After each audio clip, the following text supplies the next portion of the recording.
Olá, Porto Velho, querida e amada capital simpatia. Olá, você de todo o grande estado de Rondônia, que me dá o privilégio da sua audiência. Eu sou Benito, esse é o nosso conteúdo Amazônia e estamos juntos com você aqui mais um dia para encurtar distâncias, para levar até sua casa informações que agreguem valor. E para que tudo ainda seja melhor, sempre a primeira coisa é evocar aqui e aí sobre todos nós as bênçãos e a presença de Deus. Que o grande arquiteto do universo sempre nos dê mais justiça, paz, perfeição, luz, força e beleza em tudo que fazemos. Afinal, com quem Deus anda, nunca anda só e sempre anda bem. Que as bênçãos de Deus cheguem sobre todos nós, aqui e aí, onde você estiver, para que a sua vida realmente seja melhor, tenha mais prosperidade. Que nesses tempos bicudos é o que mais precisamos também, além da saúde, que sem ela não se faz nada.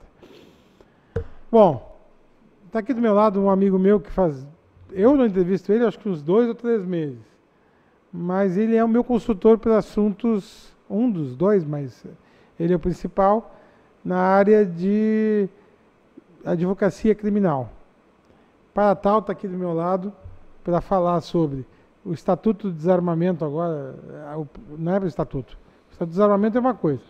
Os decretos que estão facilitando a posse e porte de armas e que são inconstitucionais.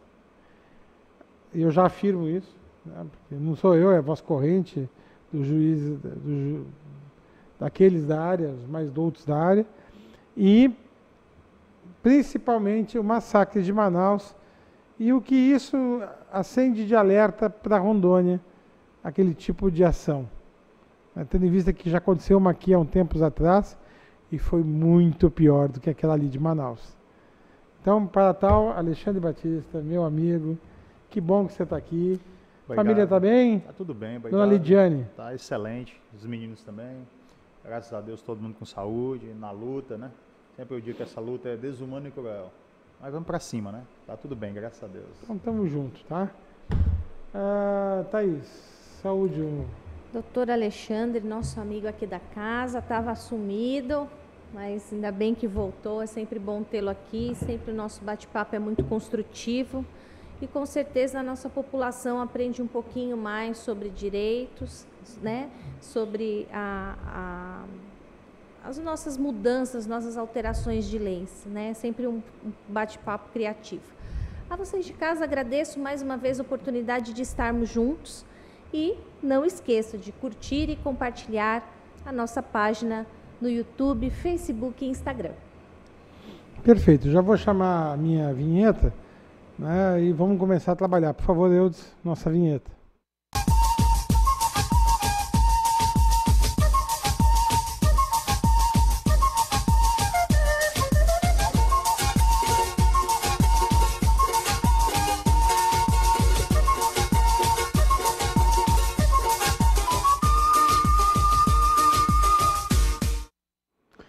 Alexandre, eu vou começar pelo Amazonas, tá? Porque o decreto das armas, ele tá cai e não cai, acho que essa semana, mais tardar na outra, alguma coisa vai acontecer com ele. Mas pode ser que caia. Eu tô achando, vamos aguardar. Eu tô achando que ele vai cair, se não cair inteiro, cai aos pedaços, pelo menos. Pelo menos de forma parcial, eu acredito que sim. Vai cair porque liberou porte de arma para menor de 16 anos, né, que faça tiro. Isso. Umas coisas assim que vai de encontro, não é ao encontro, vai de encontro ao Estatuto do Desarmamento. Claro. Né? Mas assim, daqui a pouco a gente fala disso. Agora, o que me chamou a atenção ali em Manaus é a rapidez como que as coisas andam, né?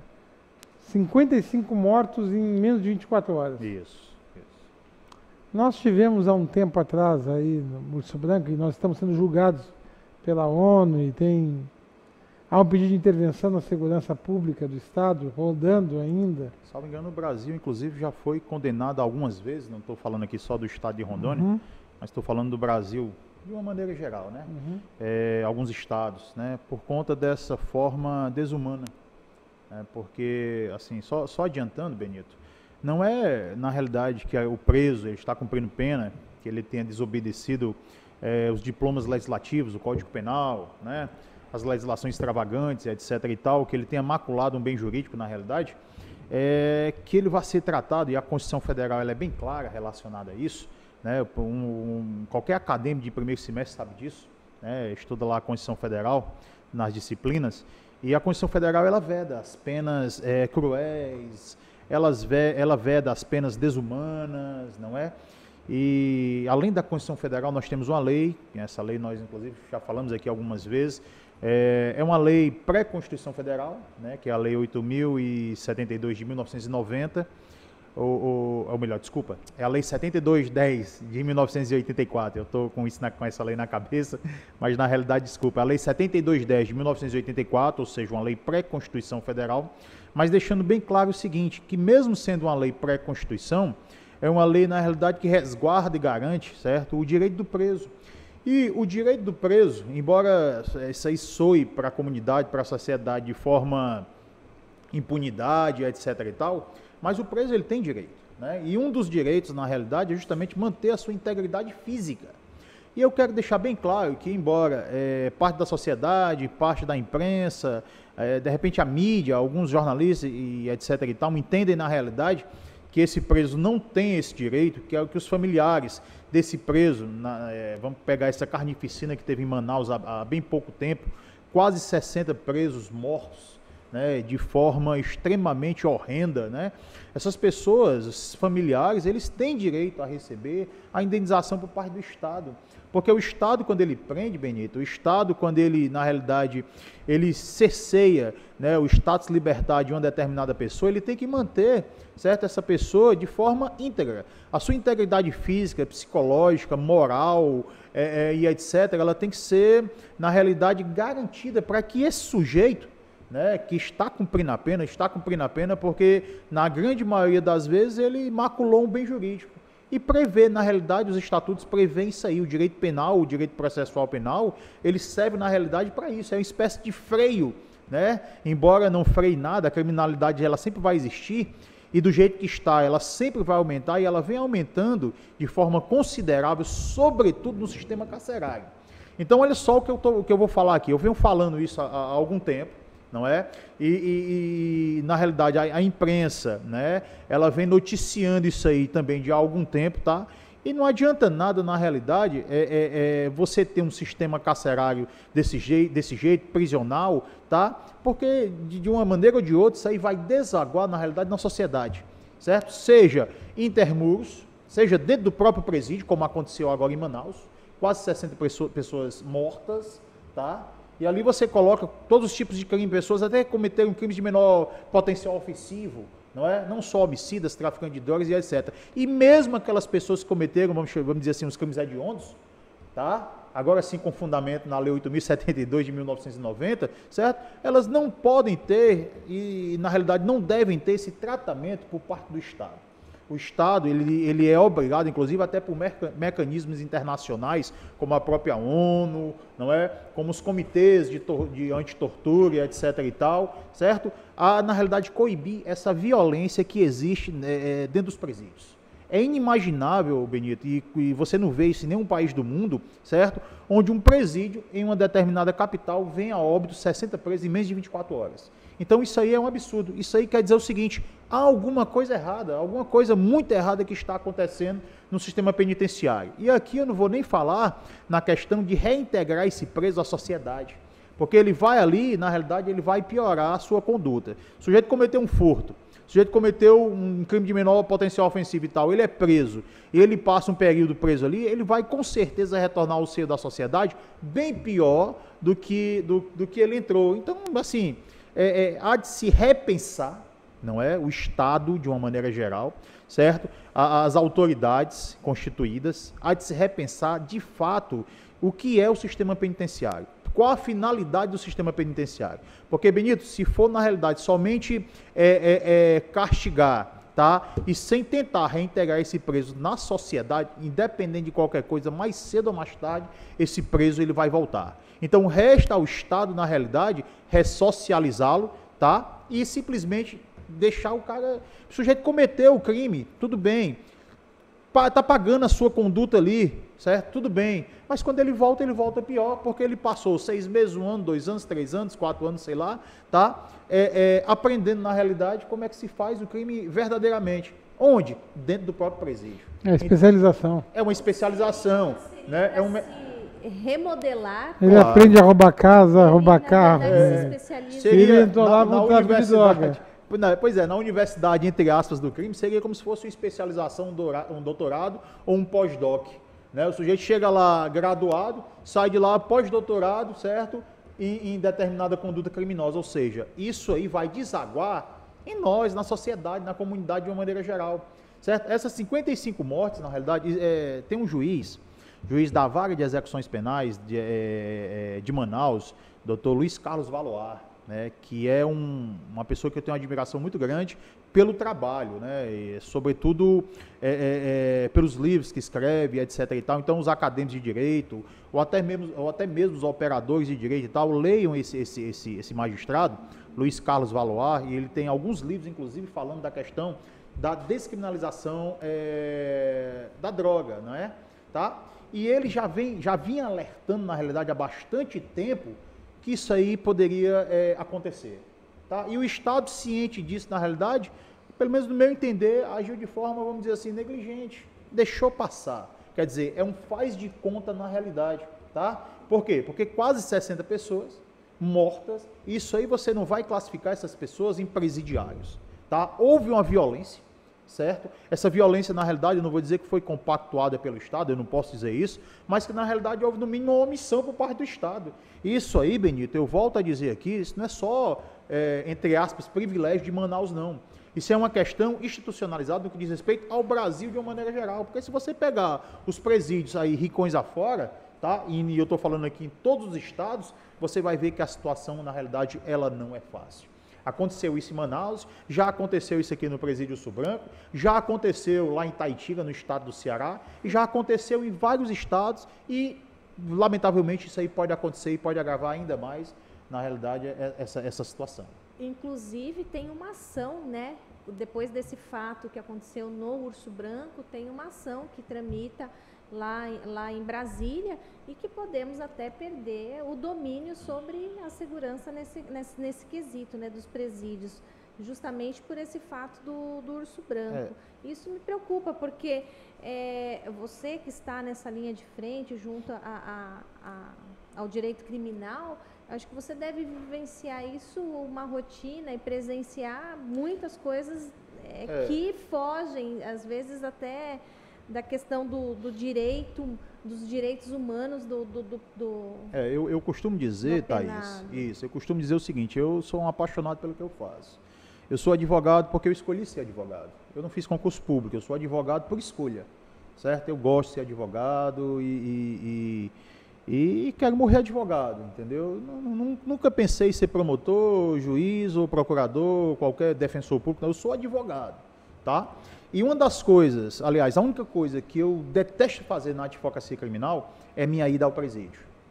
Porque é um clima tão pesado que você não pode, é inimaginável. Você tem ideia, Benito, quando eu vou ao presídio, não são muitas vezes que eu vou ao presídio, não, certo? Eu na realidade, evito ir, mas quando eu chego em casa, é que eu tiro o terno, certo? Que eu coloco o terno lá para lavar e tal, me bate aquele cansaço, me bate aquele espiritual muitas vezes, entendeu? Pelo próprio clima, na realidade, que existe dentro daqueles estabelecimentos. Ambiente, né? Quem está dizendo isso não sou eu. O Supremo Tribunal Federal diz, na realidade, que nossas instituições, nossos presídios são verdadeiros calabouços, né? Como na Idade Média.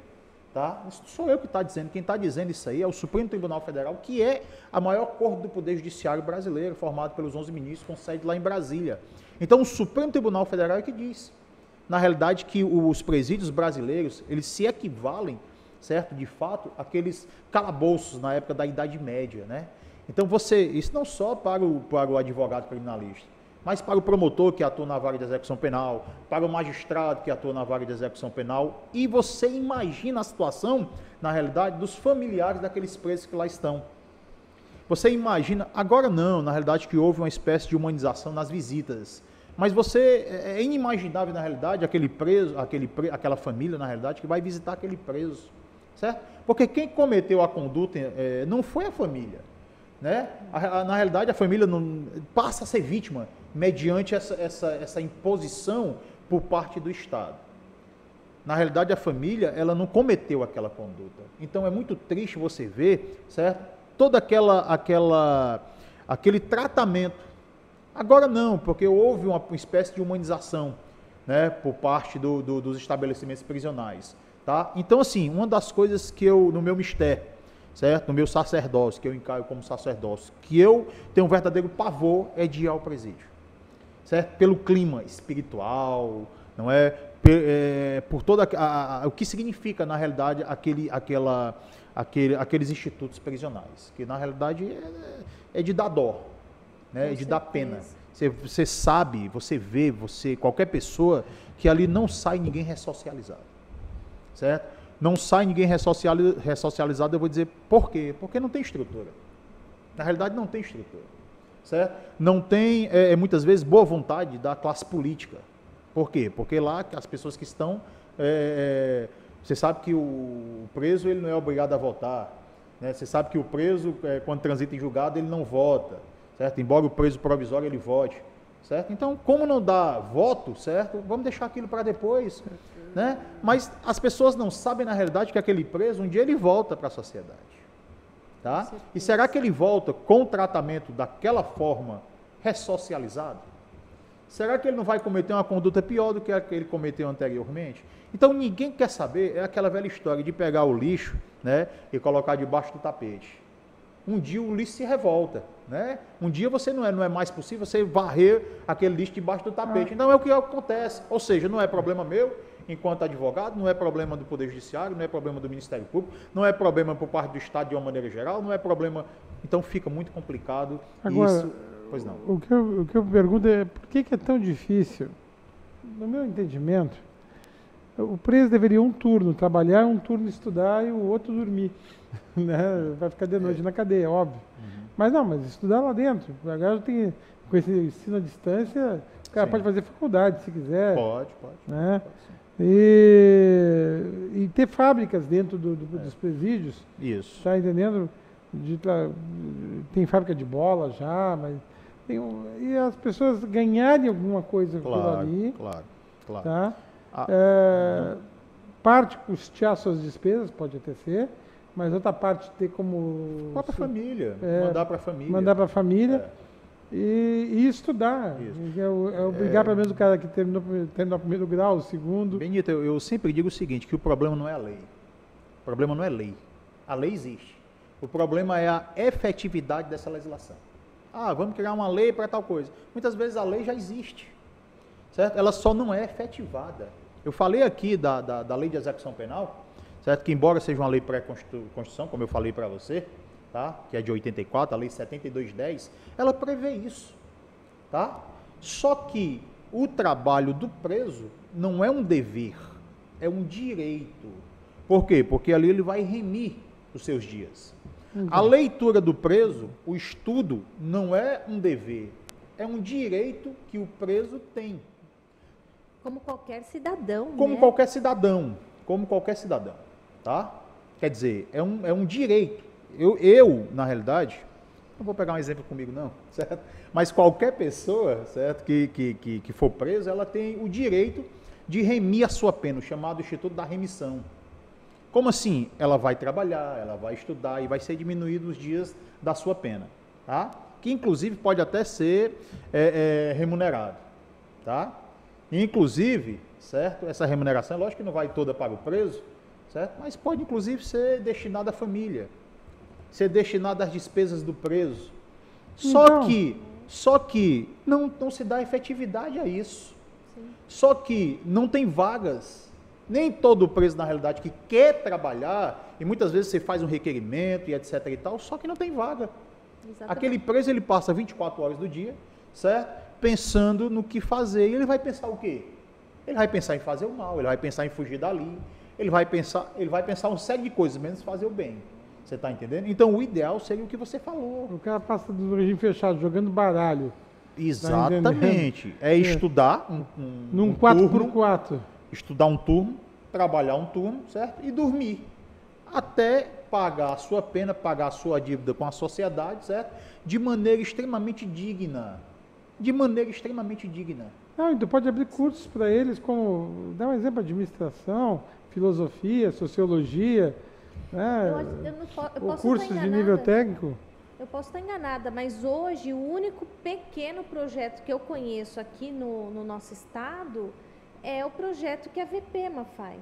Que eles, na verdade, contratam algumas pessoas... da ACUDA, né? Ali. Do ACUDA, que são alguns projetos que eles... Que é um projeto extremamente, pelo menos no meu entendimento, assim, louvável, né? E todo projeto que você faz dentro dos presídios, na realidade, ele é um projeto benéfico, que ali vai gerar uma determinada renda, ali vai ocupar a mente daquelas pessoas que lá estão, certo? Então, assim, e outra, vai sobretudo a finalidade, uma das finalidades da pena não é só o castigo, mas também a questão da ressocialização.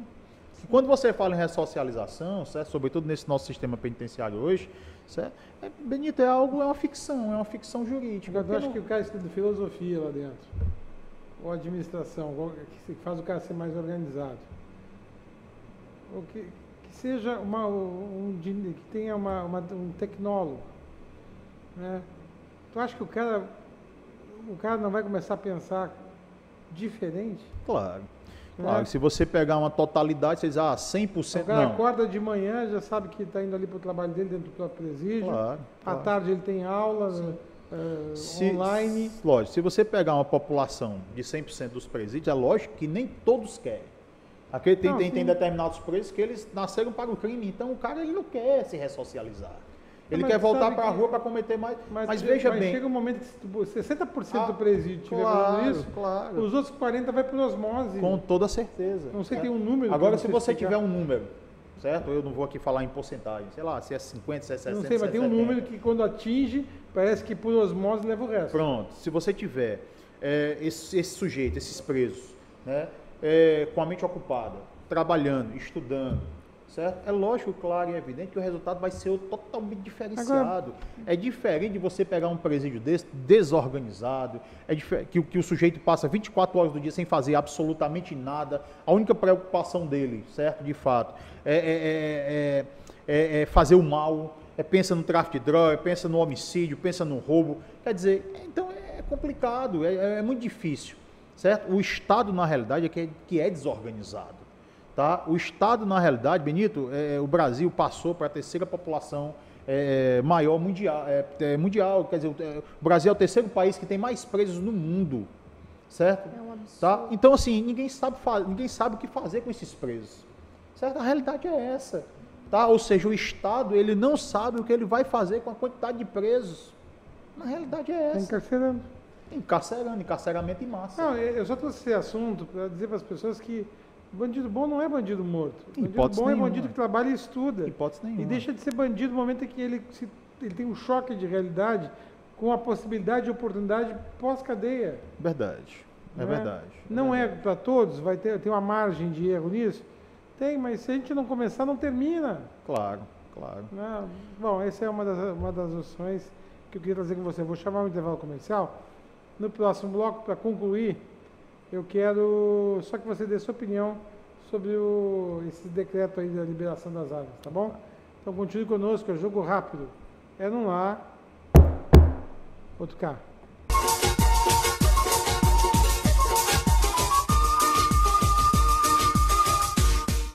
Você precisa cuidar da sua saúde. Está sem plano e cansado de ter que esperar? Venha para a Sol Saúde, próximo à Praça da Pirâmide, com as principais especialidades médicas, exames laboratoriais, com toda a atenção e agilidade que você precisa. Afinal, saúde é coisa séria, não é mesmo? Sol Saúde, atendimento popular para toda a família. 3213-0163. Você nunca ficou preso às fronteiras e sempre quis mais. A sabedoria sempre foi importante para você e o conhecimento nunca esteve tão próximo. Com São Lucas, sua formação te deixa muito mais perto das suas conquistas, mas é você que está no controle. Qualidade do ensino São Lucas, disponível em todo o Brasil. Inscreva-se no vestibular São Lucas. A marca do conhecimento, agora sem limites. A Fonoaudiocenter atende crianças até ao idoso, realizando avaliação audiológica completa, teste da orelhinha, teste da linguinha, avaliação em terapia fonoaudiológica nas áreas de voz, motricidade orofacial, fala, audição, linguagem oral e escrita, e também dá apoio àquelas crianças que estão em processo de alfabetização ou que estão em dificuldade de ser alfabetizados pelo método das boquinhas. Agende uma avaliação, venha nos visitar.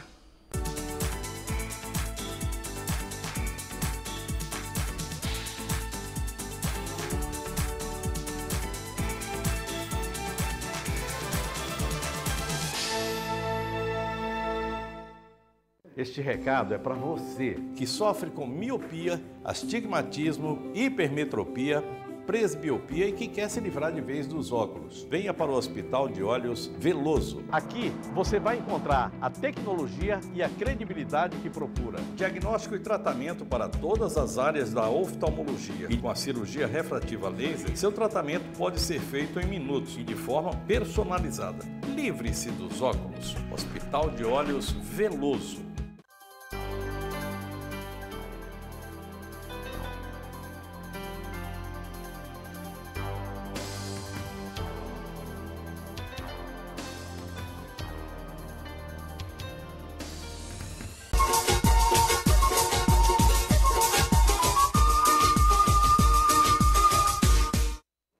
Bom, agora nós vamos falar do decreto das armas, mas antes, tá aí os meus 10 segundos aí, Eudes?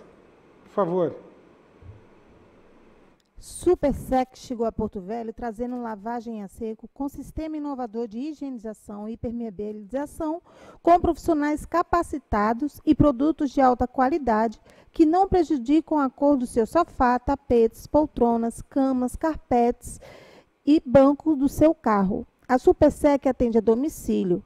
Agende uma visita pelo telefone 992-602610. SuperSec, pensando no seu bem-estar e qualidade de vida. Bom, estamos de volta, né? Eu estava dizendo para ele que eu nunca encontrei dificuldade em entender a necessidade que alguns têm de se defender, mas precisa ser com armas, que é uma coisa que gera mais violência. Porque porte de arma, para mim, não tem uma lógica. Eu não consigo entender o raciocínio do presidente, que com uma arma você se defende melhor. Se fosse na época do Faroeste, tudo bem, mas agora não. Nós tivemos uma lei 10.8/2000 de 2003, ou seja, completou aí 16 anos, né? Que nada mais é do que o Estatuto do Desarmamento. E essa lei, certo? Houve uma consulta, houve uma consulta pública, né? Discussões e etc e tal. E esses decretos, na realidade, Benito, porque assim, você só pode criar o tipo penal e tudo através de lei, né? E é algo que eu penso muito parecido com você, tá? O sujeito portar uma arma traz uma falsa segurança. E eu estou falando isso hoje, mas daqui a algum tempo, certo? Futuramente eu venho aqui, se Deus quiser, se me convidar, tá?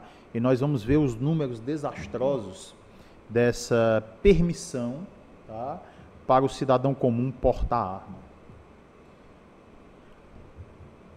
É impressionante, inclusive o próprio governo voltou atrás da própria questão do fuzil, uma arma extremamente letal, onde autorizava o cidadão comum portar, Benito. Quer dizer, é algo que você é inimaginável. Certo? Mesmo porque o brasileiro ele tem uma mentalidade diferenciada, certo? Da mentalidade beligerante do americano. E mesmo assim, se você pegar alguns estados dos Estados Unidos, há um crescente número de pessoas, certo? Contra o armamento. A posse, certo? A própria lei 10.8/2000 de 2003, ela prevê.